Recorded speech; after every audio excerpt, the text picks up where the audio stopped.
It doesn't matter if you've got millions of them, dude. You can't bring knives to a gunfight and expect to win.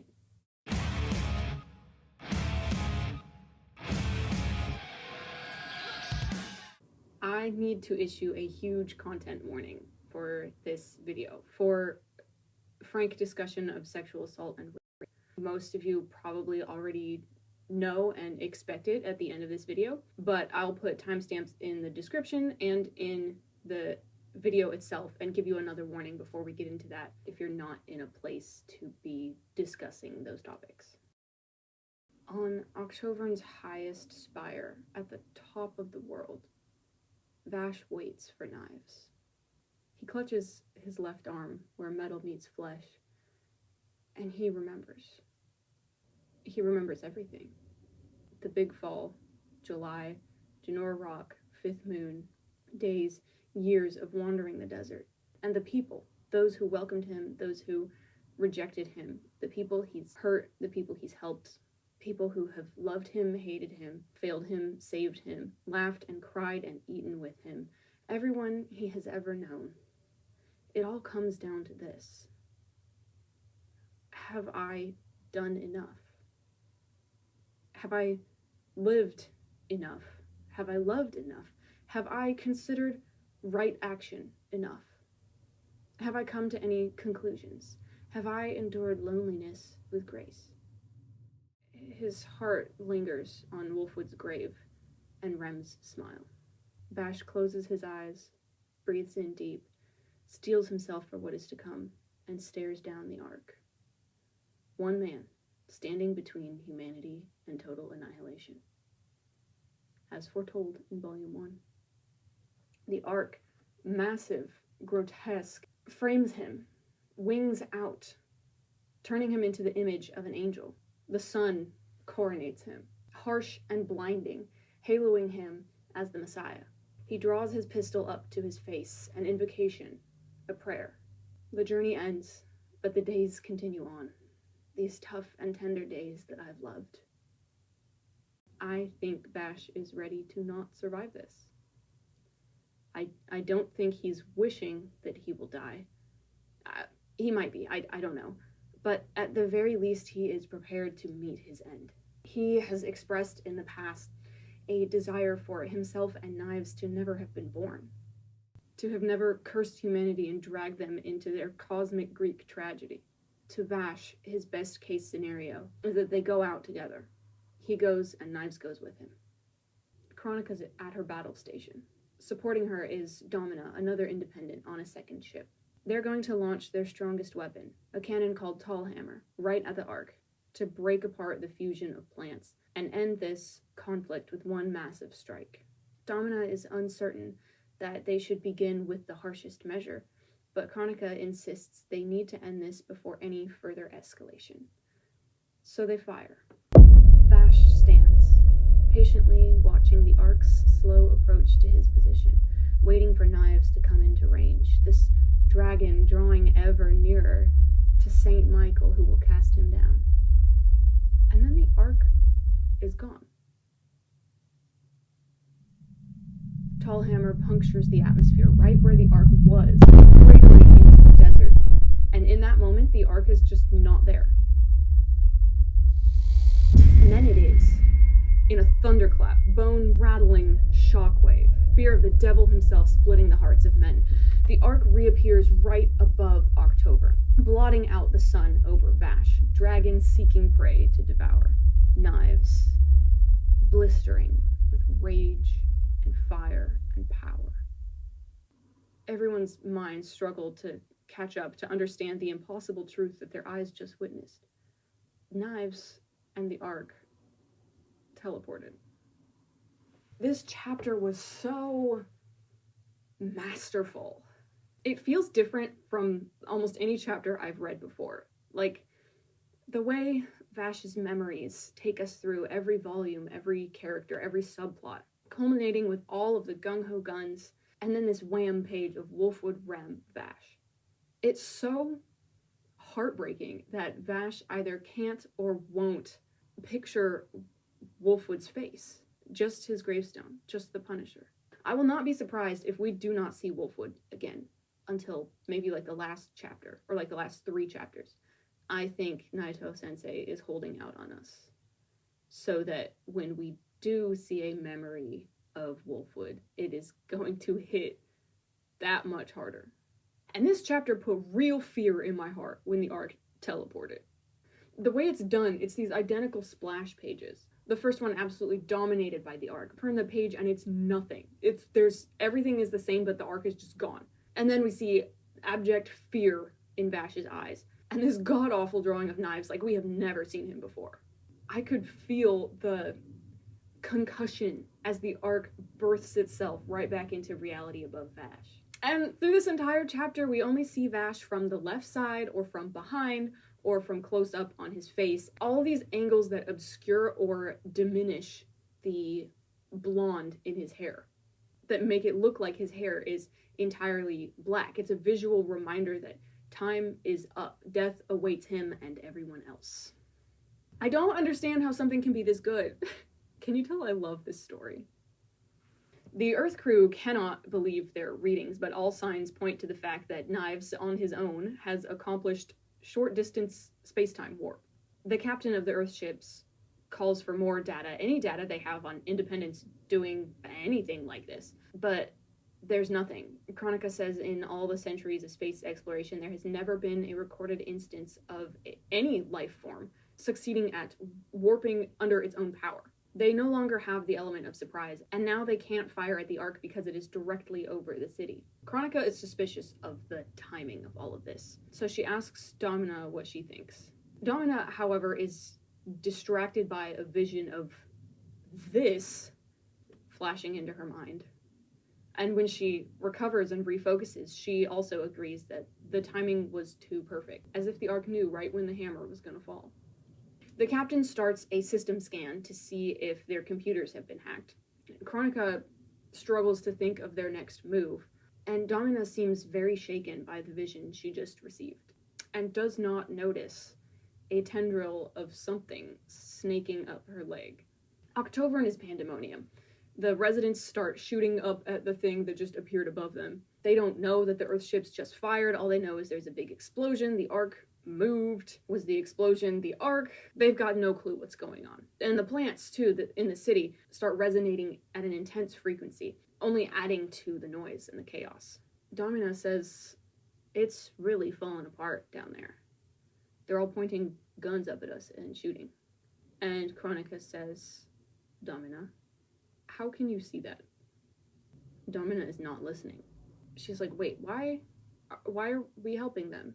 Don't you think the humans will turn on us eventually? Knives did not hack into the computers. He hacked into Domina. She lies limply at her station, nothing but a pile of aimlessly fluttering wings in a spacesuit. Knives looks up, and Chronica looks down, and they make impossible eye contact over the vastness of space. And Chronica thinks this man is insane. With Domina assimilated, her entire ship is compromised. Knives will save no mercy for Domina and Chronica, because to him, they are willing slaves to the humans, and so to him, they deserve to burn with the rest of them. Knives is drawn in the most dreadful ways in this volume. I can think of at least 4 different panels, just off the top of my head, where he's just monstrous. Like, the art style itself is shifting to depict him in an unearthly, unsettling way. Domina's ship won't respond to the flagship's messages, and everyone on the flagship can see that her ship is powering up for an attack, aiming right at them. They get slammed by their proton cannon, which depletes their shields, and before they can do anything to retaliate or get the shields back up, Domina's ship starts turning around to aim at them with its main cannons. And Chronica sees the energy readings coming off of the ship and realizes they're powering up Tallhammer again. If Tallhammer hits the flagship, they'll be incinerated. The captain gives Chronica an order to prevent the other ship from firing by any means necessary. She knows she needs to take a shot to disrupt the other ship's fields, and then maybe they can get in close enough to board the ship and manually take control back. But if the other ship's shields don't withstand Chronica's attack, then Domina and everyone on board the other ship will die, and it will be Chronica's fault. Domina described Chronica earlier as terribly brutal, but now Chronica hesitates to fire on her own people. And while she grapples with this choice, the other ship's field goes down entirely. It's completely unprotected, so she can't fire. To fire would just destroy the entire ship. Tallhammer is at 170% capacity, ready to fire in 20 seconds. The flagship has nothing to do. They put full power into their shields. Their only choice is to batten down the hatches, even though they know they won't survive. Translation note, the overhaul translation calls it Thor's hammer, but I like Tallhammer better. I think Tallhammer sounds like something out of Pacific Rim. It just has like a swag to it. Thor's hammer is so basic. I'm guessing the original was like Toru Hama, and that's why it gets phonetically transcribed as either Thor or Tall. I'm sticking with Tall because I like the sound of that. The Octoberan authorities try to calm the panic in the city. The Ark is out of standard gunfire range, so all of the bullets that are going up in the air are useless against it, but they're very effective in falling back down to the ground and injuring people in the crowd. The federal troops are staying calm, though. Very calm. Too calm. Loida is suspicious that the general's plotting something, given his heavy resistance to her ceasefire order. Steady against the chaos both above and below him, Vash empties his revolver right above Knives' head, not at him, but just above and behind him. His handmade bullets burst into small gates behind Knives, and one of them severs the tendril that goes up into space and is attached to Domino. Knives feels that thread break, and it's almost like it wakes him up. He turns, horribly, to see Vash standing on the spire. He didn't know he was there. He just now realizes, oh, that's my brother. And he says, Vash, what did you just do? Vash, smoking gun in hand, just puts on his shooting glasses, smiles, and says, it's a secret. I'll tell you if you settle down. Knives is thinking, I just don't get you. Standing there like that, with your black hair, doing nothing, and yet I feel as if a gate just opened. And somehow your powers seem equal with mine. What is going on? There's this immense, pregnant pause. Everyone on the ground has quieted down. No one fires a gun. It's just Knives in the sky, watching Vash on the spire, trying to figure him out, and the sun burning between them. They're not quite looking at each other, though. Knives, white and pale, gazes up into the sky, and Vash, shaded and heavy, looks down. And then something intangible shifts in the atmosphere, and Vash thinks, Knives, just now, you decided to kill me. This is overlaid on a picture of them as children together. This maw opens in Knives' side, generating dozens of gates. And this is so interesting. He covers his eyes when he sends these gates right at Vash. Like, he thinks he's killing Vash, but he covers his face. Vash fires, neutralizing each gate, rendering Knives' slashing attacks useless. And Knives has his eyes closed. What is that? I think he really does not want to kill Vash. Like, he decided that he needs to. He intends to. But I don't necessarily think he wants to. Why else would Naito-sensei bother to show us Knives intentionally covering his eyes and then keeping them closed when he thinks that he is killing Vash? And then when he opens his eyes and this dust cloud is clearing, he's like, that shouldn't even leave dust behind. Like, I don't even want to see your corpse. That could be taken to be like, oh, I'm so disgusted with you. I don't even want to see your body. But it's also like, if he just thinks that he might have killed his brother and didn't, like, super want to, of course he wouldn't want to see the body there. It's so interesting. The main emotion I see out of him here in this scene is not hate, it's just frustration. He's irritated at Vash. He doesn't understand him. And how many times before have we seen Knives be like, okay, I'm gonna kill you now, and then just doesn't kill him? Eyes emoji. You love your brother, and you will recognize that before the end. The smoke clears, and Vash is standing there in one beautiful piece, hair even darker, but unscathed. Gun aimed at Knives, arm protecting his face, and then Knives understands what Vash has done. He's created bullets out of his powers. Knives' reaction to this is genuinely so funny. He's like, whoa, I didn't know you could do that. He just kind of stops being murderous for a second to be like, huh, interesting. He's like, I shouldn't be surprised. The two of us have nearly infinite power. And Vash cuts him off. He's like, nope, wrong. We don't need that monologue. Right now, you are facing a simple gunman, and that gunman is going to bring you to your knees. The next chapter gives us a very different sort of scene. Vash, very young. His narration says, I won't say that all humans are wonderful. And we see him chained to a pillar by a group of men who tell him it's nothing personal. He can hate them if he wants to. But Vash's narration continues, and he says, however, most of the time, you don't even know the person you're dealing with. But knowing their situation can change how you perceive their actions. The world will keep on turning, whether you understand them or not. For about 80 years after the Big Fall, Vash and Knives stuck together. Vash tells us they did not part, but they did not grow any closer together. He says, I knew I couldn't leave him, so I stayed, but kept him at arm's length. I need to know what he means by that. What do you mean you knew you couldn't leave him? Did he stay with Knives because he was afraid of what Knives might do if he left? What Knives could do to him? What Knives would do to himself? What Knives would do to humans if Vash wasn't there? Or did he think Knives, in some capacity, wouldn't be okay if Vash left him? Did he stick around only because Rem told him to take care of Knives? Or was it more for Vash's own sake? Would he have missed his brother, felt that absence too sharply if he left Knives? There's no dialogue in the next scene, but it looks like a man in a car drives up and calls out for help, and Vash goes with him, but Knives stays behind and watches with suspicion.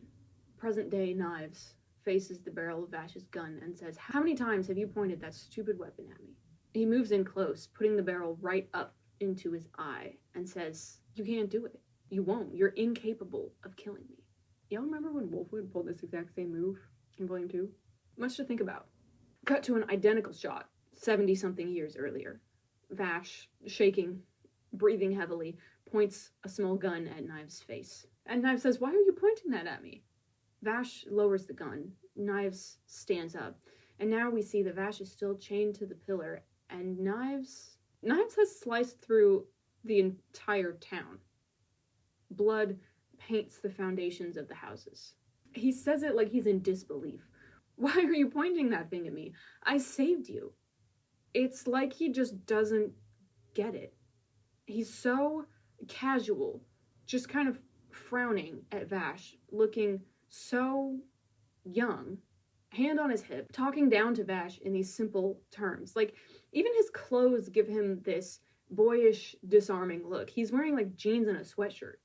It's disconcerting how unbothered he is when Vash is panicking and rattling his chains and screaming, and Knives is like, what's wrong, dude? Like, I saved you. Calm down.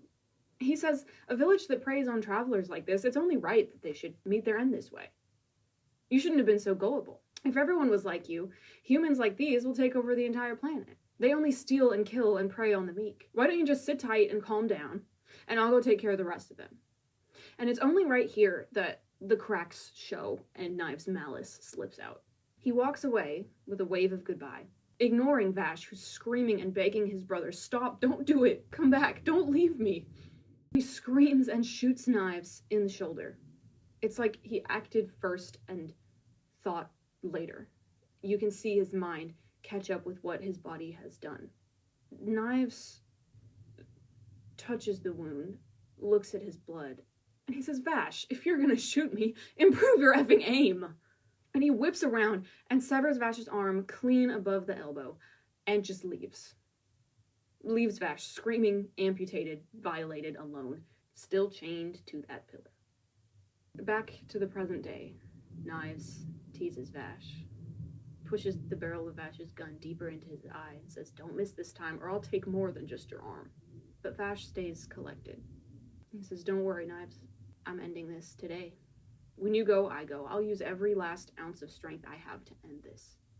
The maw in Knives' side opens up another gate, and Vash neutralizes it like it's nothing. Just a precise and equivalent counter, black dissolving white. Knives just watches it fizzle out. And he thinks, is Vash seriously going to hold himself back until the very end? This is not like the first time. He's lethal. His aim is so precise.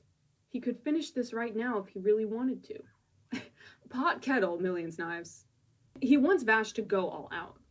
He's almost maybe insulted that Vash is so powerful, so good at what he does, but won't step to Knives directly. He's just responding to Knives' moves in these slant sort of ways, not actually fighting him, just keeping him at bay. Knives is like, okay, fine. Vash, your aim is better, you're impressive, stop wasting my time. And he conjures a dozen more gates. Vash says, bring it. You and I have no place in the future of this planet.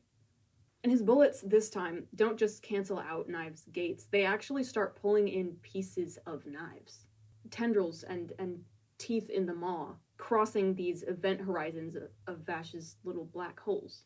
Vash ejects the casings from his gun, slams new rounds into his revolver, and just keeps going. Nothing Knives can do has any effect. Everything he tries just gets zeroed out by Vash's precise aim. And the more Vash fires, the darker his hair gets. One of his bullets comes very close to Knives' head, sucking in part of his shoulder. And it looks like Knives, severs that part off of him. Like he cuts it off himself so it doesn't pull more of him in. And this really throws Knives off guard. He tries not to show it, but he knows Vash could have put that bullet right through his head. Vash is just causing him this endless frustration. We're so much inside Knives' head in this fight. It's so interesting to see all the things that he's thinking. He's like, you're sick. Why are you dragging this out? You said you wanted to end this. You had the advantage. What are you waiting for? Do you want me to repent? You can't be that stupid. There's got to be something else going on. And then Knives realizes Vash is buying time. But what for? So he reaches his mind out past the immediacy of this fight to see what else is going on. Switchboard operators frantically work to establish any sort of contact with another party. And at first I thought they were trying to reach the Earth fleet, but then Knives taps into their wavelengths and he realizes they're trying to speak to the plants. Then Knives' fear and annoyance are gone, replaced by rage. He's backed off of Vash and shouts over the distance between them. They've been using us all this time and now they want to negotiate? Where's your shame, Vash? We don't deserve negotiation, we deserve payback in blood. And I won't take any lecture or apology from you or them without taking my payment first. Vash says, you might be right, Knives, but you don't get to decide that. And for some reason, Knives listens to him. I think the way Vash stays completely composed and unflappable has this neutralizing effect on Knives. Knives' every attempt to escalate or provoke anything out of Vash is just met with this calm, efficient rationality. But Vash's enormous anger is still there, simmering right under the surface, right next to his lethal potential that he keeps in check with his immense self-control. And I think this self-control has this weird, counterbalancing effect on Knives that pisses him off. But, Vash just has this ability to, bring Knives back down.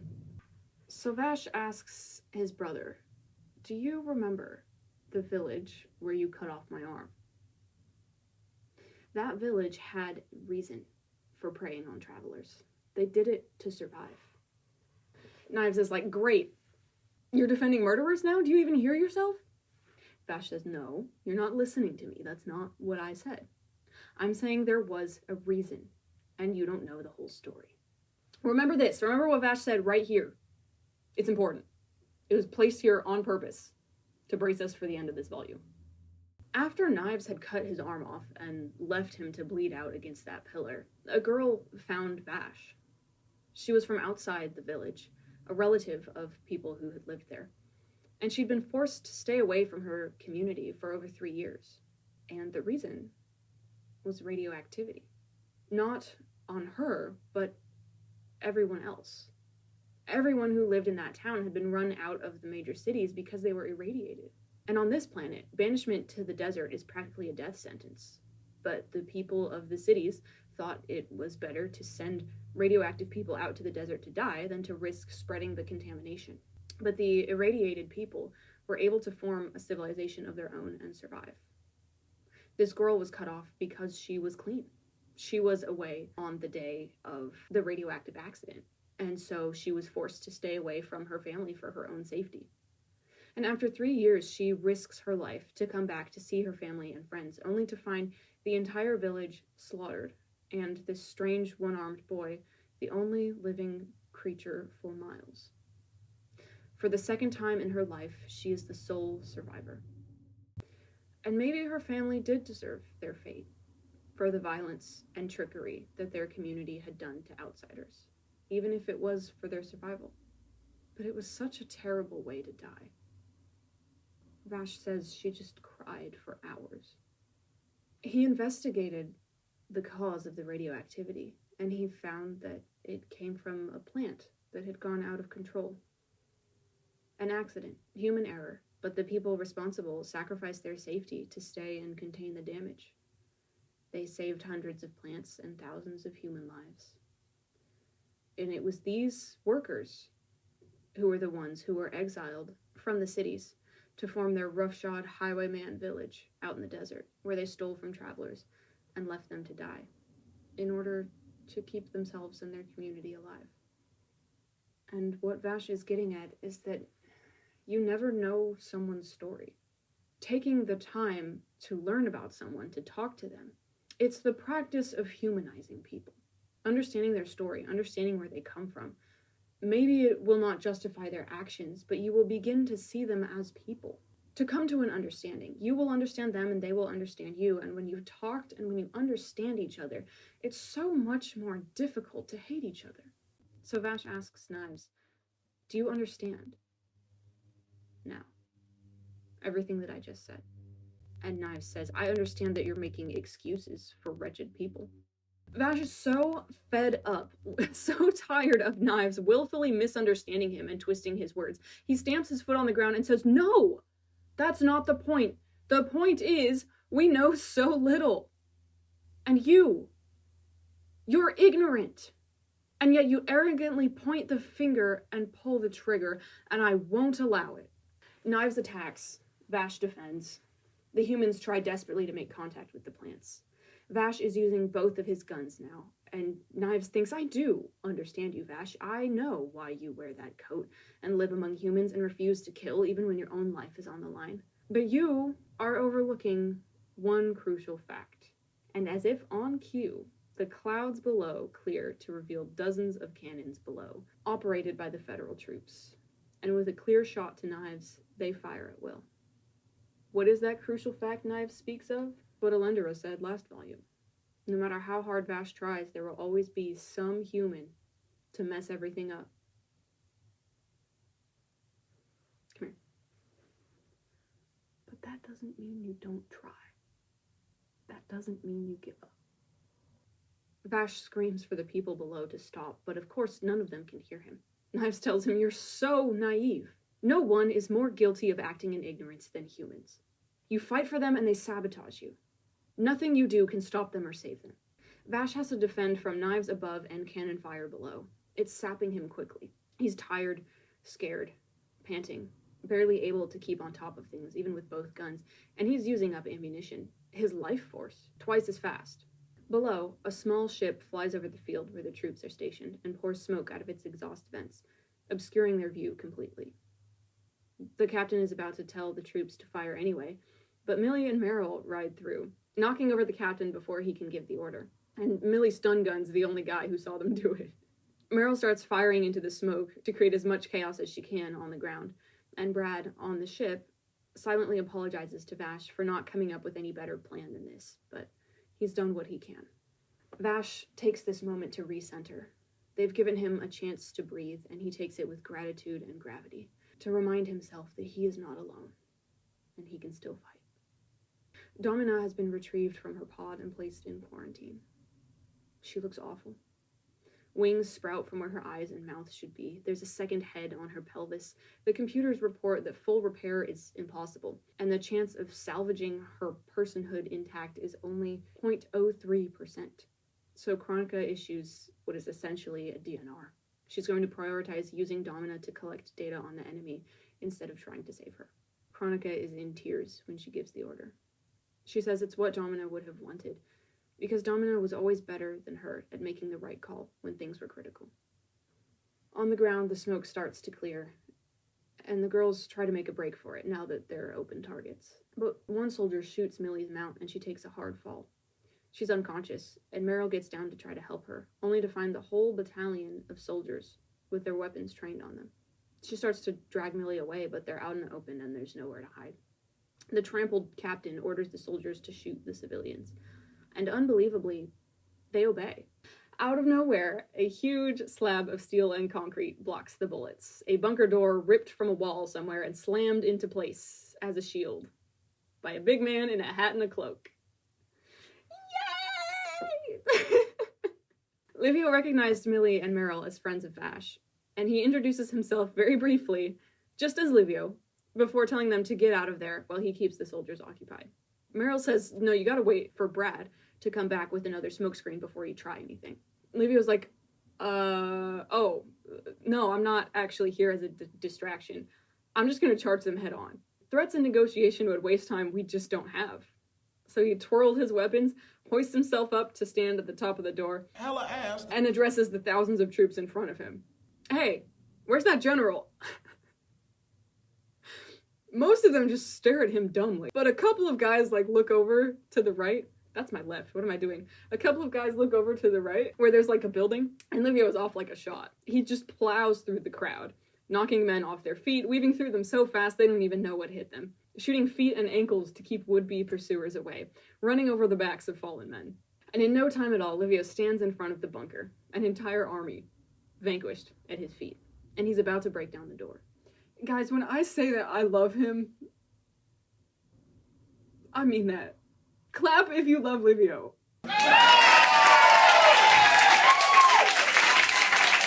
Thank you, live studio audience. And the fact that he did all that, fairly non-lethally, we love a reformed king. Okay? He's seen Wolfwood pull something like that before, right in front of him. He's like, okay, got it. I mean, yeah, he probably did kill some people, but not the way he would have before. I'm just so proud of him. That's my son. That's my son, and I'm proud of him. I'm about to start crying. I love a guy who can just bulldoze straight from point A to point B and does not have to worry about anything in between. He's just like, what's the most direct way to solve this problem? Boom, done. I can't believe how hard and fast I fell in love with Livio. I thought it would take some warming up, but I would do anything for this man. Do you understand me when I say that? I would give him the world on a silver platter if he asked. And I'm so baffled as to how that even happens. We barely know him. And I love him. How do you pull that off as a writer? How do you just... I don't know. Tell me your secrets, Naito-sensei. Okay, sorry about that. I just need to recover from loving Livio hours. The fight between Vash and Knives drags on in full force. It ebbs and flows with Knives' power and Vash's response. But Vash is not so steady now. It looks like he takes a sharp blow to the head at one point. And during a lull in the dance, Knives asks, "What's wrong? Why are you so quiet?" And Vash, who is facing away, says, "If you want to say something so bad, pick a topic and we'll talk about it." Knives watches a drop of Vash's blood fall, and then Vash turns around. He's bleeding from his eyes, his nose, his mouth, probably other places we don't even know about. Only a few strands of blonde hair are left on his head. Vash is forcing himself through his last run to keep Knives in check. Knives only has to wait this out, and Vash will be dead before long. Chronica watches a readout of space-time distortions spike and flatline with every gate that is opened. It's happening over and over, hundreds of times. Something big is happening planet-side. Domina floats in her container, hooked up to a torturous concoction of tubes and wires to provide these readings, and Chronica promises to avenge her. Vash is wearing down. Knives tells him his time is up. You don't have it in you anymore. You're dying. Vash denies it. He says, no, this has only just begun, even as he wipes his bleeding nose and smears blood all over his hand. He can feel that Knives isn't interested in killing him anymore, because Knives knows he's dying. But Vash has no other option. He can do nothing but keep fighting. If I didn't know any better, I would think that Vash is gonna die at the end of this story. But I know he won't. And you know why I know that? Because if he did, I would have heard about it. It would have been spoiled for me already. So, like, I know he survives. Kind of lame and sucky reasoning for how I know that, but it's true. Like, I know it won't happen. But if I didn't know that, I'd be so scared for him. I would be convinced that he is going to die alongside Knives. But I know he won't. But it really seems like he will. Guys, my butt hurts so bad. I'm sitting on a table right now. I don't have any cushion. Chronica uses Domina as a gateway to enter the rest of the fused entity, to find out what exactly is happening and to see if she can stop it. Her consciousness enters the mass, appearing as just her naked self amidst a tangled crowd of heads and eyes and wings and limbs. Plants as a species don't really have a concept of the self, but they share a consciousness, which is how they're able to fuse so easily, and how she's able to enter the fusion. But I imagine, this is speculation, I imagine this is quite dangerous for her because it's so easy to fuse. She's able to keep herself, as herself for now, but I think to stay in there for longer, she would lose her sense of self, as we have seen. She reaches out to touch one of her sisters, and then the energy spikes again, breaking the connection. All of the gates opening up are making it difficult to interface with the entity. And the gates are not just pitting her connection to the fused dependents, they're also taking out huge sections of the planet and destabilizing it to the point that the ships aren't sure they would be able to land safely if they needed to. Knives commends Vash for his unwavering concentration and skill. He hasn't made a single mistake in this fight. But Vash looks awful. I don't know if this is a stylistic choice, because it's far too much blood for any one man to lose and still be alive. But it looks like his blood just covers the ground. Knives tells his brother that he's done well, but it's time to rest. And Vash falls, bleeding everywhere, bullets clattering to the ground around him. Knives picks one up and absorbs it.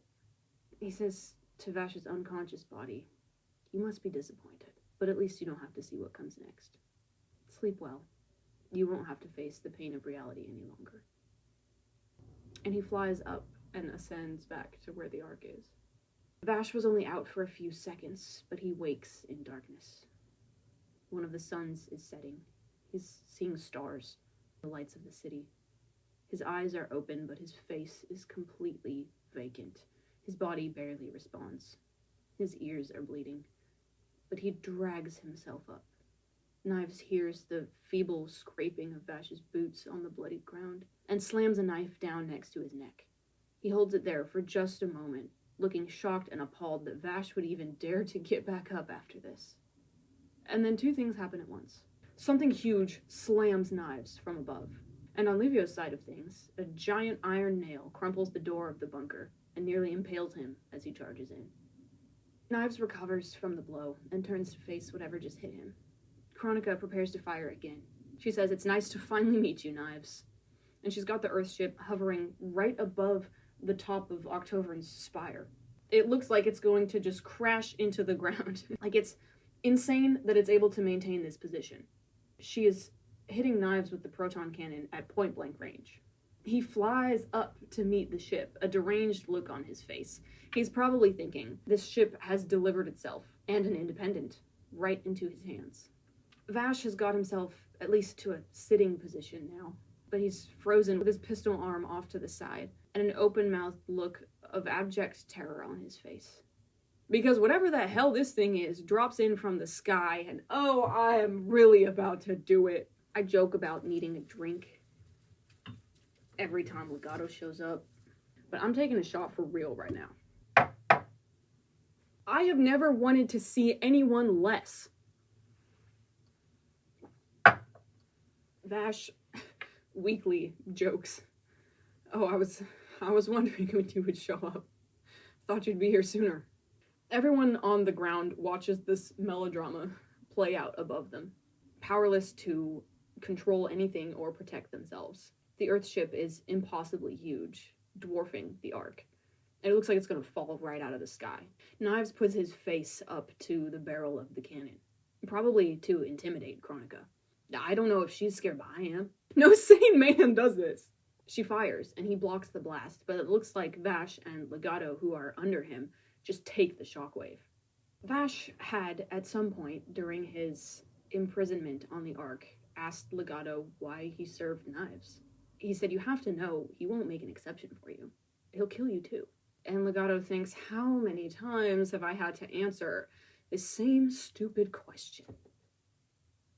Isn't it obvious? He gives me purpose. And now we get Legato backstory. I don't know if this is a continuation of that prior scene. I don't know if Legato told this to Vash. Crazy work if he did. I think it's something that's just told to the reader. This is where I need to issue a big content warning. I will give a quick, non-explicit recap for continuity's sake, but if you don't even want to hear the SparkNotes version, here's the timestamp you can skip to. And if you would like the SparkNotes, here it is. Legato, when he was young, was a slave, imprisoned and abused, and then Knives slaughtered everyone in the whole town, and Legato was the sole survivor. Knives agrees to let him live because he could be useful to him. And Legato, who has no name, becomes Knives' devoted servant. So if that's enough of a recap for you, skip to the timestamp, because I don't want to euphemize. I want to give this the gravity that it deserves. So, final warning. We don't know where Legato's abilities come from. We only know that he is able to put wires into people's nervous systems and control them through these wires. 1,301 people lived in the fortress where Legato was kept, and none knew that he had this skill. All Legato has known is slavery and sexual abuse. He was kept in a cage, high up, and he watches people mill about the city below him. Somehow he was able to put wires into all of them, and when the time is right, he's going to turn these people against each other and make them torture each other to death. He will spare no one, both the people who abused him and useless bystanders alike. I think Legato may still be a child here. He's very small and hairless. Now, granted, we only see him in this scene next to a few very large men, so maybe he is a man and he's just small, but I wouldn't count on it. When it came time to execute his plan, he was too overconfident in his abilities. 1,000 people were far too much for him to handle at one time. We don't know how close he came to success, because we don't actually see the attempt. But somebody realized it was him doing all this killing, and shoots him in the gut, which is enough to stop him. Once he's caught, he's shackled naked to a Y-beam to face punishment from the disgusting wealthy man who owns him, presumably the leader of this particular organization or civilization, who is utterly enraged that his favorite pretty thing would turn on him. And Legato is convinced that this is it. He's going to die here. 2 enormous bodyguards hold his legs, and the man rapes him. As he is in the act, the man is cut to pieces like a slab of deli meat. Legato flattens to the ground, chains cut clean through, as a maelstrom of knives whips through every man and brick in the entire place, quicker than he can comprehend, and he is left naked, but in one whole piece, in a sea of sliced apart body parts and buildings, looking at the open blue sky where there had been a prison only seconds before. The severed head of his rapist is on the ground, still conscious, and Legato lifts the dripping head aloft and weeps tears of joy. And he watches the life fade out of his eyes. And I am very glad he had this moment of catharsis. He sits there for a moment in the rubble and the gore, with nothing. And then he sees a lone man walking around the destruction. And he looks into the wrathful face of the pale angel of death, and he thinks, I want to be like him. Knives is intrigued that there's a survivor. And he asks this strange naked boy who's walking towards him, "Did you manipulate my body?" He slashes at the boy's neck, and the blade is stopped, confirming his impossible suspicions. The boy drops to his knees and says, "Let me serve you. If you don't want me, I'll let go of my strings, and you can cut off my head. I have no reason to live if I cannot be yours." So he lets the strings go, and Knives' blade chops through his hair and bites deeply into the side of his neck. But it goes no further. It does not decapitate. The boy gives him this sickening, obsequious smile. Knives retracts the blade, and he asks, "What is your name?" This boy, hand to his neck to staunch the blood, sobs, "I don't have one." And we don't see Knives' response to this. He just walks away, and the boy gets up and follows him. Though Knives spared his life on a mere whim, and Legato knows it, Legato considers this moment to be his death and rebirth. We have to talk about the uncomfortable implications of Legato naked on his knees in front of Knives, begging to let him serve him. I am not saying Knives ever did or would take advantage of Legato sexually.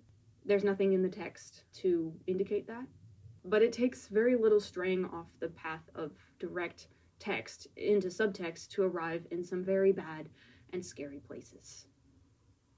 When all Legato has known is sex and slavery and sexual abuse, and Knives is so often depicted in subtext in a sexually predatory way, the implications are very scary. Sure, Knives gave him a new lease on life, and maybe even a name, something a little closer to a home. But depending on your interpretation and your angle, this could be seen as just going from one person's ownership to the next. Just another step in the terrible events of Legato's life. Now, that's not the way that I see it personally. That is not my interpretation, although I think that it is a valid interpretation. I think that Knives would never have sex with a human. I think he would be disgusted by that. He would consider it so far beneath him. And I like to think that following Knives gave Legato, at the very least, the autonomy and safety of not being used for sex anymore. That's the way that I would see it. But I think the subtext is there, and I wanted to address that. So how do I, Bryn Rithmears, known Legato hater, feel about all of this?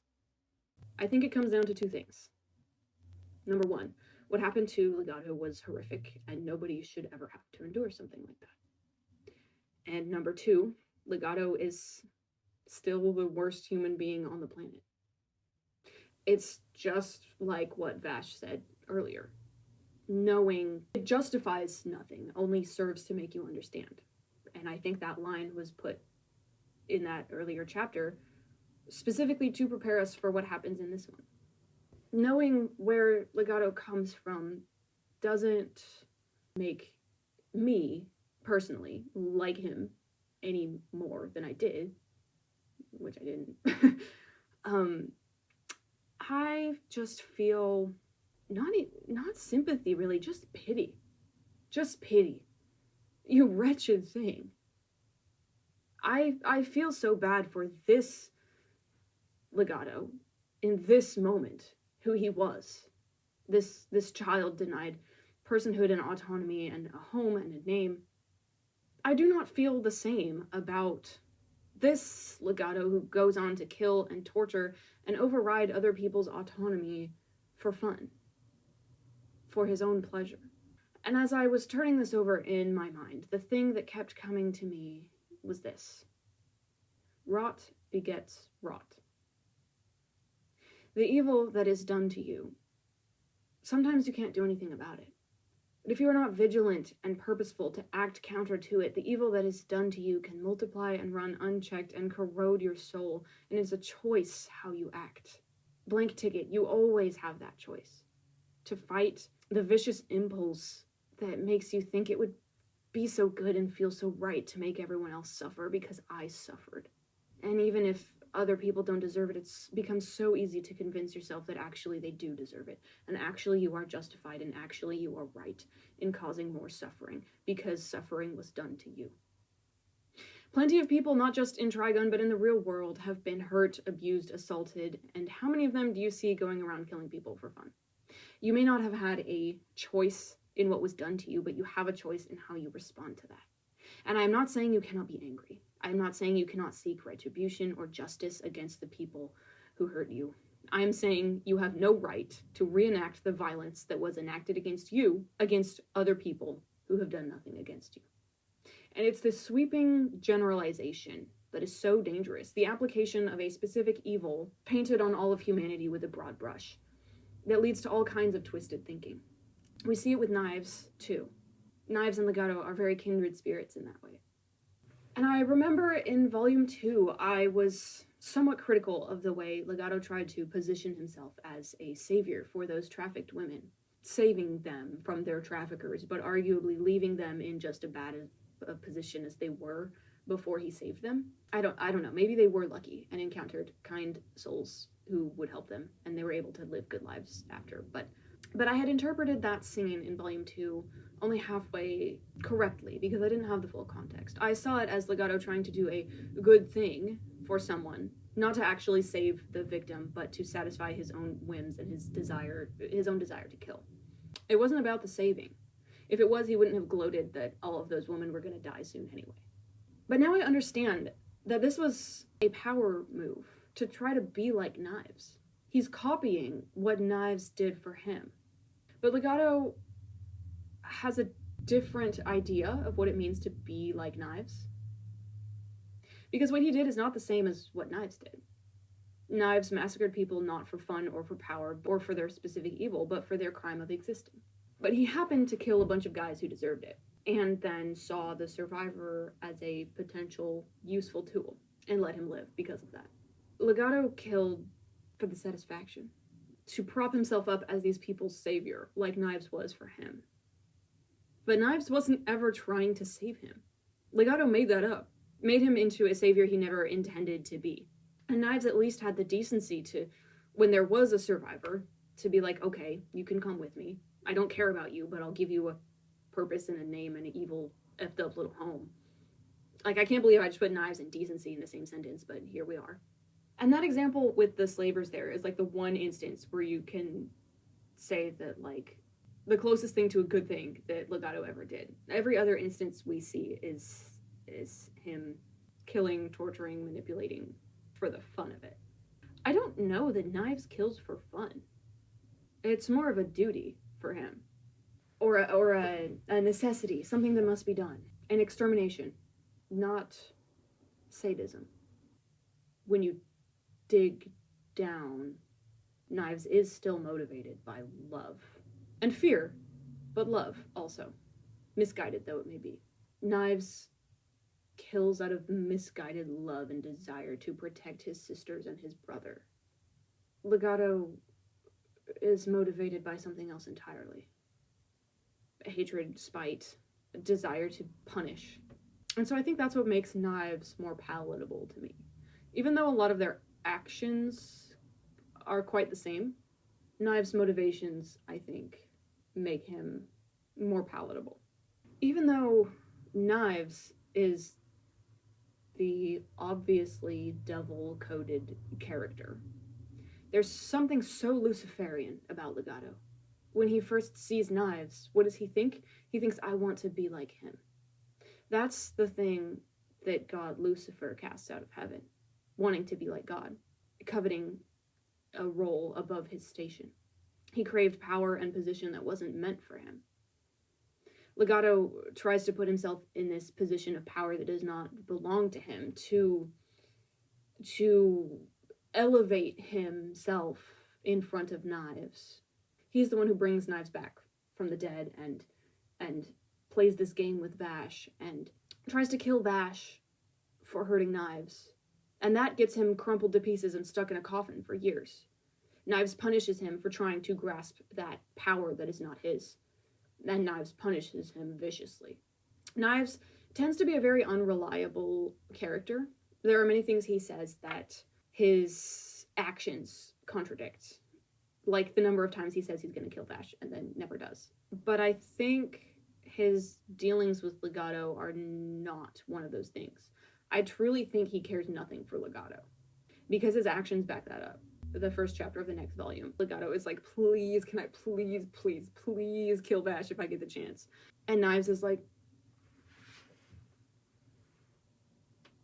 do you really think you can? Do you think you have that power? You think that you're on this level that you are simply not at. You are not exempt from my wrath. I spared your life on a whim. Don't overstay your welcome. Don't overstep your boundaries. Don't presume that you could be like me and my brother. Like, Legato is mistaken about his place in the story. He thinks he is a character of the caliber that he is simply not at, that he is not meant to be. It's good writing. That's so interesting. Like, to have a character, I think I said in the previous video that like his whole little gimmick with the coins and whatever is like his attempt to keep himself relevant for the end. He is like clawing his way into the climax of this story. He could have been killed so many times by Elendera, by Wolfwood, by Knives, and he is like clawing his way back up into relevance, into this story, into to insert himself into a place where he will be seen with power and relevance. And that's such an interesting choice as a writer. It's almost a little bit fourth wall breaking, the way that he's straining for relevance in the story. You know, it's almost something that has to be seen from outside the story itself. And it's good writing. That's so interesting. I've got this idea that I find really hard to explain because it's just based on vibes. Okay, but I'm going to try to explain it anyway. I see a distinction in the way that Knives and Legato are portrayed in the story. Even though they're guilty of the same sins and the same crimes and the same way of thinking, there's like a fundamental difference between how they are portrayed, and it's that distinction that makes me certain of where I think their individual stories are going to end up. I feel as if Knives is portrayed in a more sympathetic and humanizing way despite his atrocities. I think maybe because there is that love there at the root of his motivation. And his story is going in a direction, I believe, where there's a chance at not redemption or atonement, not something that strong, but like, I think that he will realize something before the end. He won't repent, but like something is going to be fixed before he dies, or maybe as he dies, in the way that he dies. There will be some sort of making right at the end. He's not going to get a chance at redemption in the classic way of like changing your beliefs and living well. It's not going to be that he's just evil, and then he dies and it's like, yay, the evil guy is gone. There's going to be a making right at the end. I don't think that it's going to be a making right between Knives and humanity. I think there will be something made right between Knives and Vash. It's not Vash's responsibility, nor is it within his capacity to forgive Knives on behalf of humanity. But he can forgive Knives on behalf of himself. Reconcile with the person, not with the morality. And that has been obvious to me from very near the beginning. And I'm struggling to find a word for that, for whatever I think is going to happen to Knives there. It's not redemption, it's not atonement, it's not repentance, it's just some sort of coming to terms, making right, being at peace. Not through his own merit, but because he has a brother who loves him. The story affords none of that for Legato. That's not the way he's presented, it's not where his story is going. The happiest ending I could fathom for him is probably Knives killing him. Let's be real. That is probably the thing that would make him the happiest. I don't want to say there's no sympathy extended to him by the story, because I do think his backstory chapter is sympathetic. But he never gets the same nobility of portrayal that Knives gets. And so, like, he's not going to get that last chance at anything at the end. There is no making right for Legato. But you know what I think that the key distinction is in their stories? I think the distinction is this. Knives, even at his worst, still has someone who loves him and who will fight for that love. Even though the way Vash loves him is not the way he wants to be loved, even though the way Vash loves him is to oppose him, maybe even to end him, Vash still loves him. But Legato is the most unloved creature in all of Trigun. To be despised even by the object of your worship. What a miserable existence.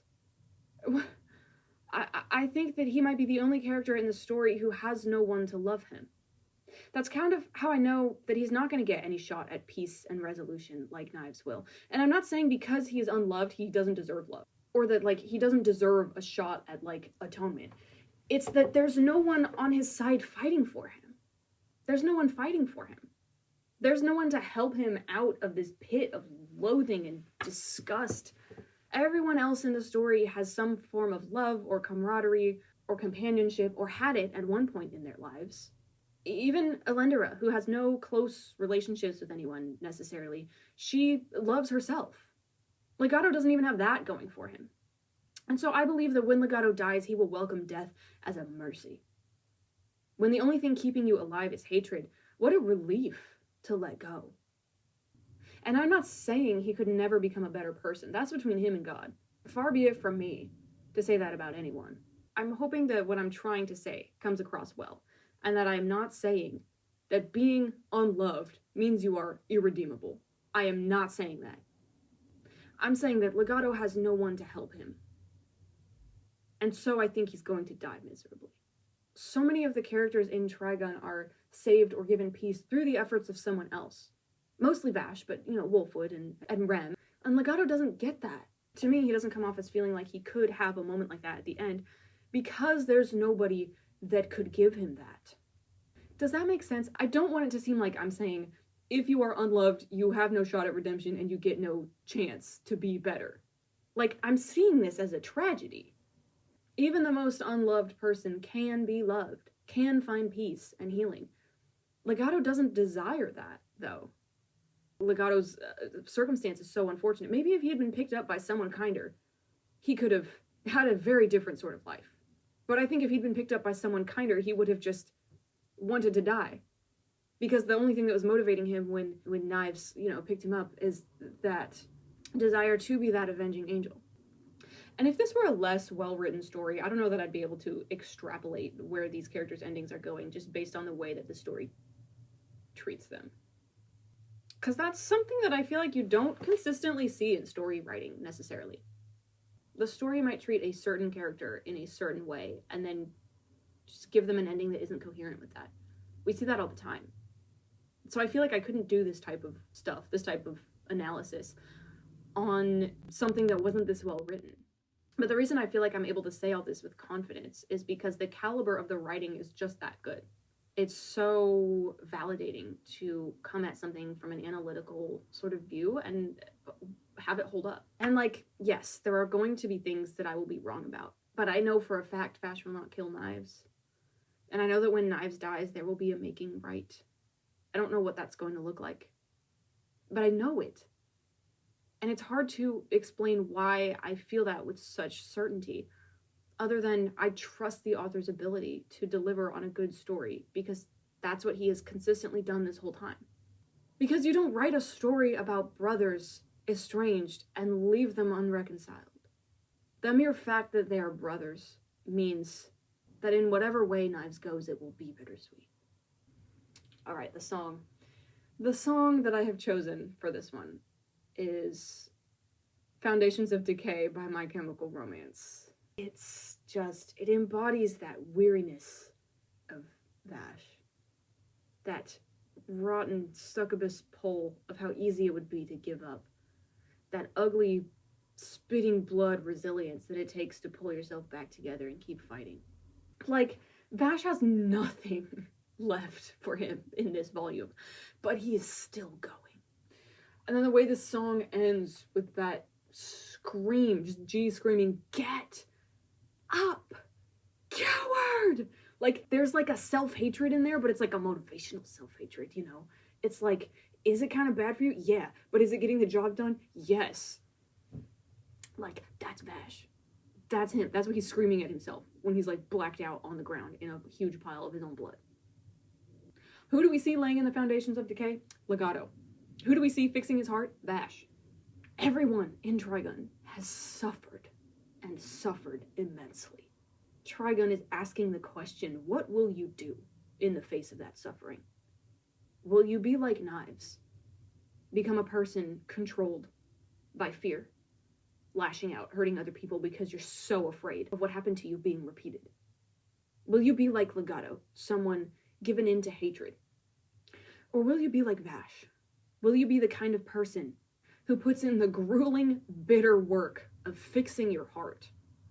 It's ugly, it's not easy to choose love again and again, to suffer more because you have chosen the righteous path.